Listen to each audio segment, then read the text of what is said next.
Joining me all the way from Bosnia is Menzies Research Centre Senior Fellow and Senior Columnist with the Australian newspaper, Nick Cater. Nick, let's start with the ABC and its unrelenting leftist activism and bias. Have a look at this from Sarah Ferguson this week. This is in her interview with Nancy Pelosi, former Speaker of the US House. The Trump derangement syndrome here is off the charts. But Donald Trump poisoned American politics in a new way. He's clearly taken America to a dark place. Do you also hold him responsible for the dark place that he took your family to with the terrible attack on your husband in your home? Nick, did she forget that it was Donald Trump who was almost assassinated about a month ago? And I must point out, this is the same ABC reporter who spent a considerable amount of our money pushing the thoroughly debunked Russian conspiracy theory in a 3-part series. Do we ever get any accountability for that? But just tell me what you think about the ABC and their unashamed activism. Yeah, well, I think Trump derangement syndrome is set in there, and I suggest that we send some vans with suitably protected, health workers to actually take them out and swab them and test them. But I think you'd find it's pretty much 100%, and there's no known cure for it except perhaps taking them out of the ABC and parking them in front of Sky News for a week. But anyway, the point here is, if Sarah Ferguson's logic is that Donald Trump's rhetoric in some way incited some individual to go and beat up Nancy Pelosi's husband and all those terrible things that happened, that is a long bow. But you could equally well say that going around talking about Trump taking America to a dark place and poisoning politics is actually going to incite other individuals to go and take a pot shot at him, as one did. Because if you really think that Trump is the Antichrist, the absolute enemy of mankind, then what won't you do to stop him? So I think this idea that I'm not a great believer in the fact that inflammatory rhetoric does these things. I think that's down to individuals who make those decisions. But if you're going to go with that logic, Sarah, then you better watch your own language. Yeah, these people can't even follow their own stupid rules. The double standards are many. Now let's go to Canberra and the unedifying outbursts we saw today. Here is Green Senator Sarah Hanson-Young heckling the Nationals' David Littleproud while he was addressing the media. Peter Dutton has laid out a pathway, more so than what many of Palestine's own neighbours would. Maybe say something about the children that are being slaughtered. Why don't you say something about the children being slaughtered? That's what she said if you couldn't hear it.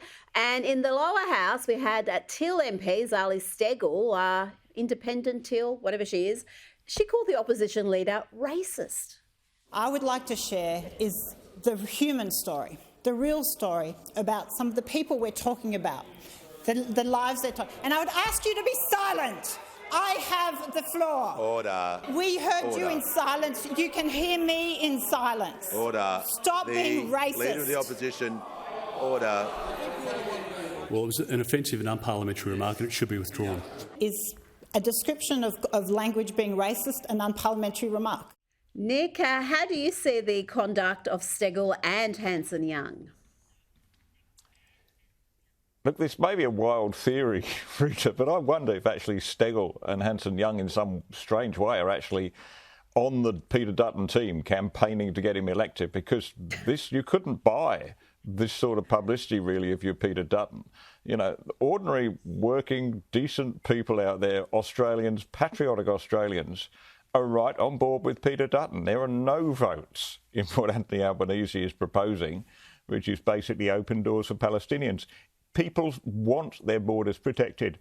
They can see that when you get 75% of people in Gaza, apparently an opinion poll, who support Hamas, well, are we just going to be lucky and just get that 25% who don't? Of course not. So, ordinary, decent, patriotic Australians are right behind Peter Dutton. And every time you get these sort of displays of, virtue signalling in his ear, then it just adds to people's concerns and puts them behind him. So, yeah, no marks to Zali Steggall. or Hanson Young for that. Well, Peter Dutton is copying it from the media as well. No surprises there. He was asked this on 9 today. He was asked whether he's a heartless racist. Have a listen. Good to see it. Are you a heartless racist? Do you have any humanity? All he could do was laugh there and collect his thoughts. I don't know how else you respond to a question like that, Nick.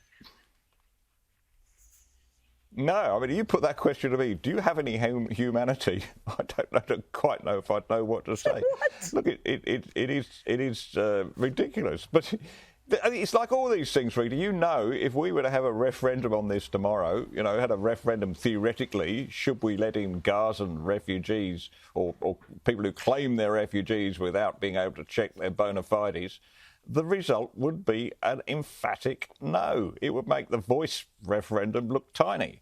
You know that. So, Peter Dutton is clearly with the majority of the Australian people, but having to battle against this huge tide of wokeness that pours out of Fairfax and the ABC and the Parliament and SBS and every other place. He's got to keep his head above water, but if he can do that, I think he can win this issue, no problem. Oh, absolutely. I think he's used to getting harsh media treatment, but I think that treatment is going to be far worse than he's ever seen. He is the opposition leader now. The polls have tightened. He is within a winning margin, and he's coming out strongly with these conservative positions after the success of the No campaign for the Voice. And I think the media campaign against him is going to intensify, Nick. Now, before you go, I want to play you this clip that the Kamala Harris campaign have released. It's just, again, so authentic and real. Have a look. I was hoping maybe we wouldn't have to. I called you, Tim. Yes. You didn't answer, Tim. I know.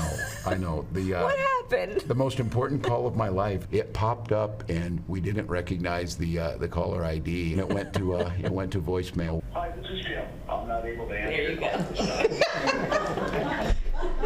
It's possible. Thank you. Hey, Tim, it's Kamala. I really want to talk to you. Nick, we've run out of time, and thank God, because I don't know how much more of Kamala and Walls I can stomach. Nick Cater, enjoy Bosnia. Thanks for your time this evening.